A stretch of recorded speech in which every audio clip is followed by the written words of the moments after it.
Buenos días, continuamos con nuestra lectura de los Hechos de los Apóstoles y hoy vamos a leer el capítulo 25, el resto y el principio del capítulo 26.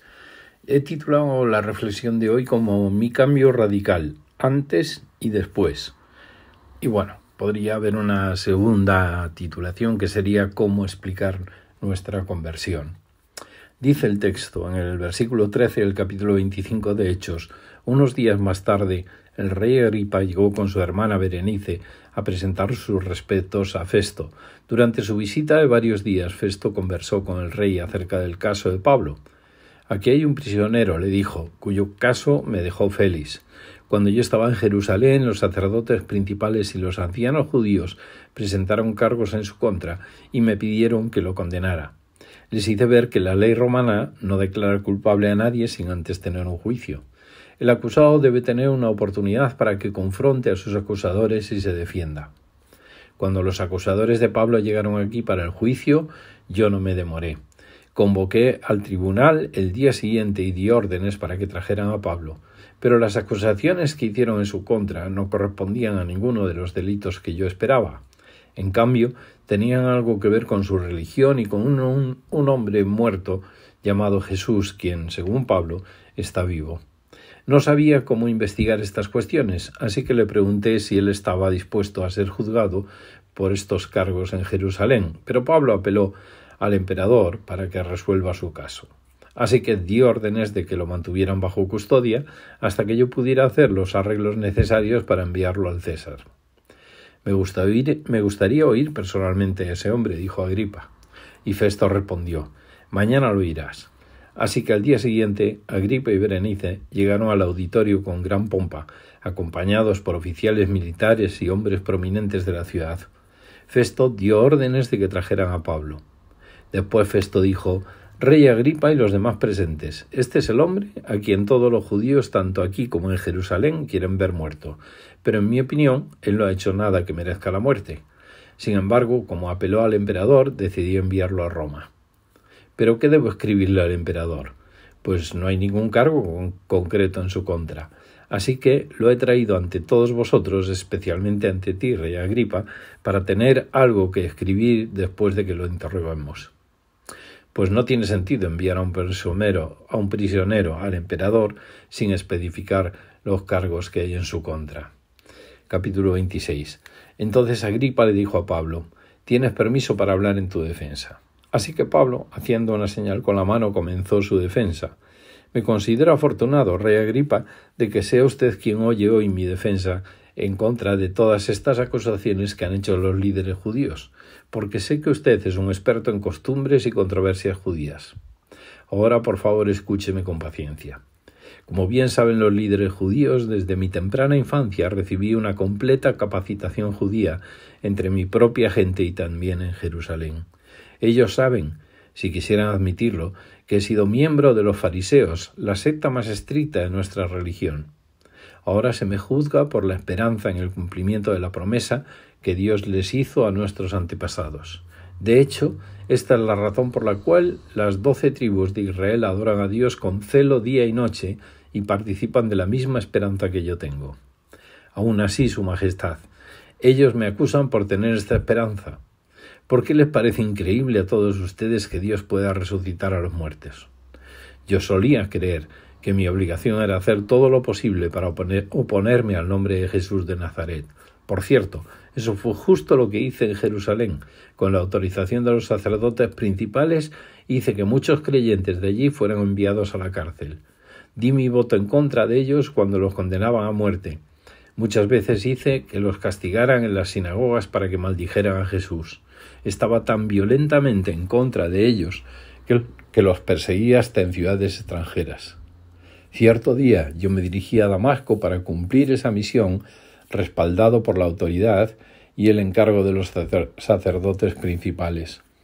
Cerca del mediodía, Su Majestad, mientras iba de camino, una luz del cielo más intensa que el sol brilló sobre mí y mis compañeros. Todos caímos al suelo y escuché una voz que me decía en arameo: Saulo, Saulo, ¿por qué me persigues? Es inútil que luches contra mi voluntad. ¿Quién eres, Señor?, pregunté. Y el Señor contestó: yo soy Jesús a quien tú persigues.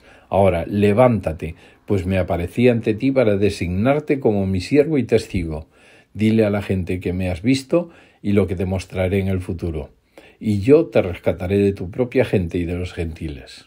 Sí, te envío a los gentiles para que les abra los ojos, a fin de que pasen de la oscuridad a la luz y del poder de Satanás a Dios. Entonces recibirán el perdón de sus pecados y se les dará un lugar entre el pueblo de Dios, el cual es apartado por la fe en mí.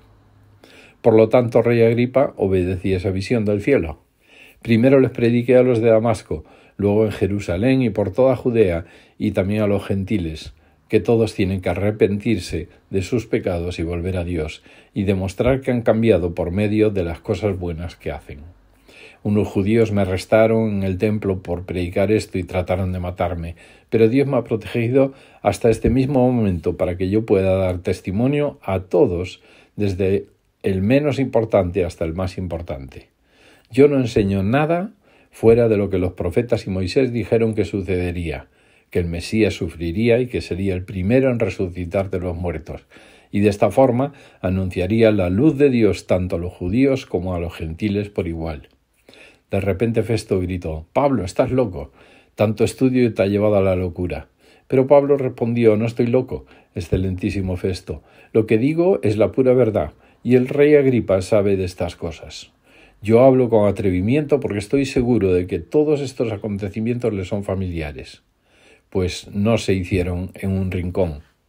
Rey Agripa, ¿usted les cree a los profetas?» «Yo sé que sí». Agripa lo interrumpió y le dijo: «¿Acaso piensas que puedes persuadirme para que me convierta en cristiano en tan poco tiempo?» Pablo contestó: «Sea en poco tiempo o en mucho, le pido a Dios en oración que tanto usted como todos los presentes en este lugar lleguen a ser como yo, excepto por estas cadenas». Entonces el rey, el gobernador, Berenice y todos los demás se pusieron de pie y se retiraron. Mientras salían, hablaron del tema y acordaron: «Este hombre no ha hecho nada que merezca la muerte o la cárcel». Y Agripa le dijo a Festo: «Podría ser puesto en libertad si no hubiera apelado al César». Hechos 26, del 1 al 32. Seguimos con el mismo relato de los días anteriores. Lucas tuvo un interés especial en dejar por escrito los discursos de Pablo ante diferentes autoridades que cada vez son de un rango más alto. En este caso es el rey Agripa, porque las demás autoridades no saben qué hacer con Pablo. Agripa escucha de nuevo todo el relato de Pablo y hoy quiero destacar dos cosas, muy prácticas para nosotros también. La primera es que Pablo cuenta su conversión con detalle. Él habla de su antes y de su después, de su encuentro con Jesús, que cambió radicalmente su vida y además incorpora el propósito y el arrepentimiento y la esperanza de la resurrección como ingredientes necesarios para la conversión. Y nuestra primera aplicación es esta, para hoy. ¿Es mi testimonio tan claro como incuestionable que incluya lo que éramos antes, lo que somos ahora y cómo se produjo ese cambio? Que si el rey escuchara nuestro testimonio diría: «Pon tu nombre, Jonathan, casi me convences a ser cristiano». Lo segundo que quiero destacar, igual que los días anteriores, es la valentía de Pablo de testificar ante quien sea, bajo presión y sin presión, dispuesto a llegar a Roma, la capital del imperio, para poder compartir su testimonio ante el mismísimo emperador. ¿Qué tal fueron nuestras oportunidades de ayer? ¿Las hemos aprovechado? El desafío para hoy sigue siendo el mismo. Observemos cualquier oportunidad y no nos callemos. ¿Es difícil? Sí, a veces sí. Yo mismo ayer desperdicié una oportunidad en el supermercado y después me lamenté. Ejercitemos mentalmente cómo compartir nuestro testimonio, cómo era antes y cómo soy ahora, y qué y cómo se produjo el cambio, y no olvidemos que el arrepentimiento es necesario para el perdón de pecados y para obtener una nueva vida eterna.